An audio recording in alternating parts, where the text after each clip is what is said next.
Edmonton Fire Rescue Service serves a population of 840,000 in the city of Edmonton, Alberta, Canada. This $170 million operation is staffed by 1,115 personnel operating out of 28 fire stations. This is a progressive, leading-edge fire service transformed by building on 4 distinct cornerstones. Fire rescue exists for one reason, and that's to serve the public. The second principle is safety being a priority. We can't effectively keep our public safe unless we keep our firefighters safe. The third principle is one of maintaining and building public trust and confidence. And the fourth principle is one of teamwork. And I like to put it to our staff that none of us can be successful as individuals, that we'll only succeed as a team. These principles serve to foster progressive labour relations, maintain a fire rescue master plan and effective business planning and staff engagement processes. The business planning sessions are very important. Annually, all the district chiefs meet with administration, and the master plan for what's the changes are going to happen to fire rescue services shared with us. In turn, that we'll share with all the officers within our stations and firefighters. The fire chief and his 4 deputies go out each week on station visits to talk with crews. Station visits are very important within fire rescue service. Station visits by the chief and deputies creates a transparency between administration and Edmonton Fire Rescue staff, as well as a level of direct accountability. Dialogue includes a question and answer period with the fire chief and staff. There's two-way communication, so even though it's coming down from the chief officers and then through the captains, you still feel you are listened to. We have every rank of firefighters, captains. We're all involved in certain committees throughout the job. So you have equipment committees, apparatus committees. It's representative of the whole demographic of fire rescue. Health and wellness of staff is also key. You have a baseline when you start, and you have an annual medical, and it really helps with early detection in some cases, but it's a way of monitoring a firefighter's health throughout his career. And then we've got full value where we've got healthy living, we've got opportunities for nutrition, different physical fitness things that are being offered to our firefighters.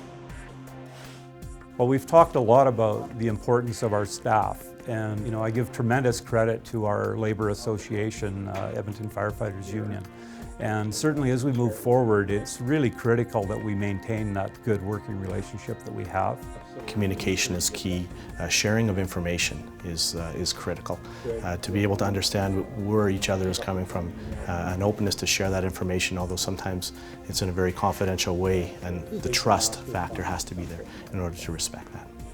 We were accredited on March the 9th of 2010 with full agency accreditation through the Commission of Fire Accreditation International, CFAI, and certainly we're very proud of that.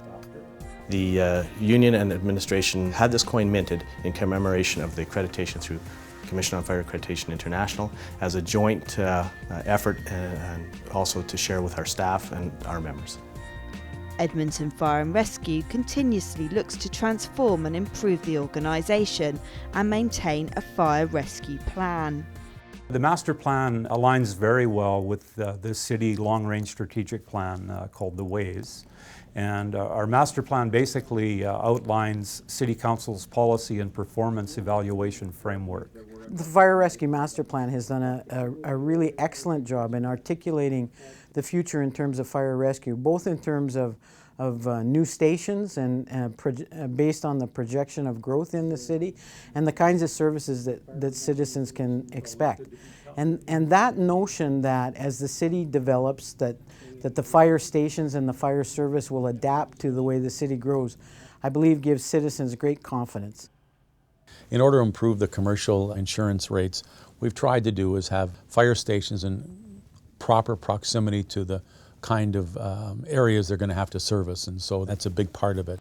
They have developed programs and services for training to attract people of different ethnic origins and to attract recruits that represent the population of Edmonton.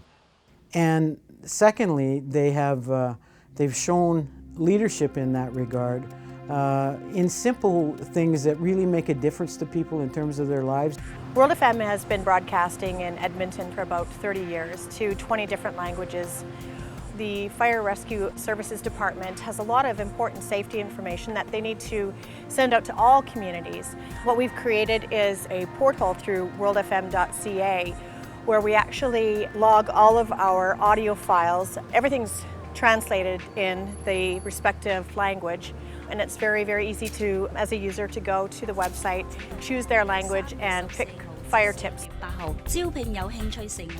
Edmonton is a thriving, growing community.